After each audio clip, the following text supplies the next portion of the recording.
NERSA has released indicative refit prices, which I think have been accepted by the industry. But there is a view that the refits are just another word for a subsidy, really. The price of electricity in any country is the price the government wants to charge for that electricity. And so they give encouragements. This electricity industry of ours is the most subsidized electricity industry, or the most subsidized industry on the planet. The subsidies given to the electricity industry in 2008 were $560 billion. But whatever subsidy is given to get a new player established on the block, we are in the tuppence halfpenny brigade compared with the way that fossil fuels are actually subsidized. And here's one of the most mature industries on the planet, and it's heavily subsidized every year.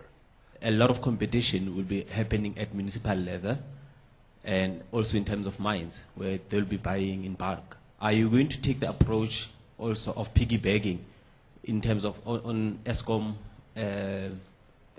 transmission or infrastructure? We don't intend to build transmission here in South Africa. You're going about it the way the rest of the world goes about it. You're creating a transmission building organisation, and they're going to do all the transmission build. The last thing you need is more sets of power lines going across the country. If you're living in a country with a huge poverty rate, we're seeing electricity prices going through the roof already, 25–30% a year.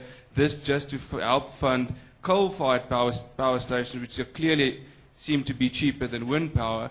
Now, if we want to build those size wind farms, what is the impact going to be on the poor then? It costs about 1.6 million euros per megawatt to install wind power and to install coal. They're both about the same. Now, when you begin to compare operating costs, this is where it becomes really difficult to compare one with the other, because wind is free, right? And wind is fixed in cost.